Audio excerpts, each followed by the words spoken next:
session 8 here that covers Mark 8:31 to 10:52. So again, a lot of ground to cover in this one, but the video that Francis, he mostly covers, let's see, chapter 9, 2 through 12, the transfiguration of Jesus up on the mountainside with Peter and James and John.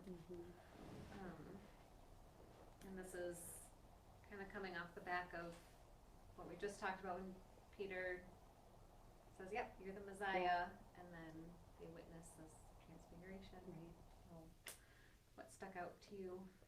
I think it's, I think anybody who's reading this is trying to imagine what this looks like, right? Like, and then how would the disciples feel and react, and like how would their brain be able to process this? And I mean, just reading it, you're like, huh, how would that work, right?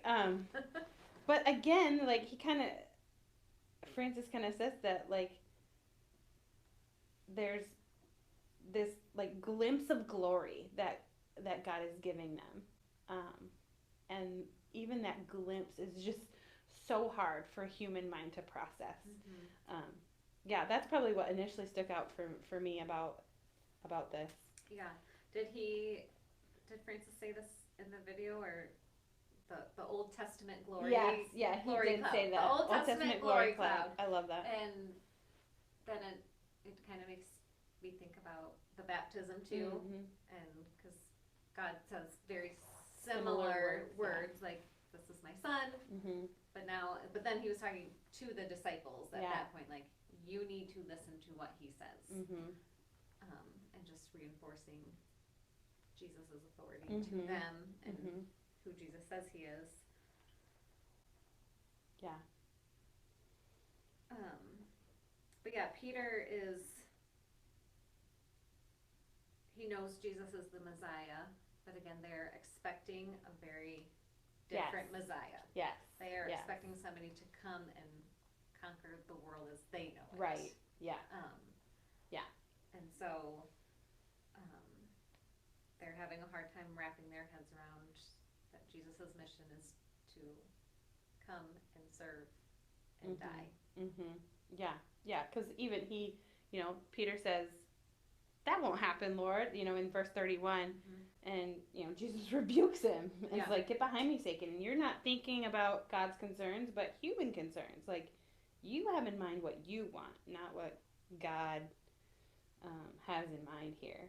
And I think, time and time again in the Gospels, but I'm seeing it a lot in Mark too, of just God's math is not our math, and like kingdom math is very, very different than human logical math, right? Like the things that he's coming to seek and save the lost. Well, what does that look like? Is very different than what they're experiencing and even what we expect.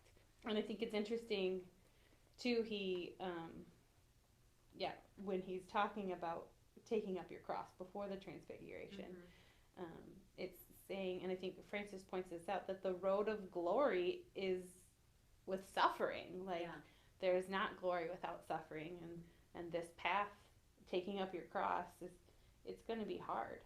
And one of the extra studies I have that go along with these videos, it said, death to self is the destiny of every single person who follows Jesus. And that's a big statement. Yep. And it's easy to say. Yeah. It's hard to do. Very easy to say. Very, very hard to do. Death to self. Oof. Yeah, and then it went on, to say discipleship is surrender, loss, giving up everything. Yeah. It's hard. Right. It's hard. And I think Francis talks about it maybe later, but I think what's really neat about this is that Jesus always has like a reality check, but also like, this is a glimpse of the glory, right? This is the reason it's worth it. This is what you will see when this is all done.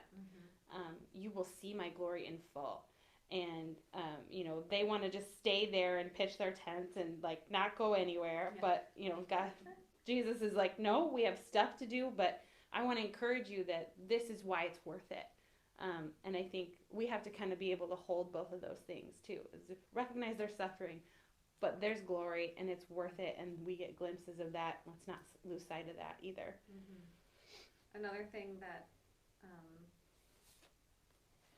stood out to me was all of the healings and miracles that Jesus has done. It's his power is always used for compassion, and not for conquering. And I think I need to remember that. We need to remember that when we're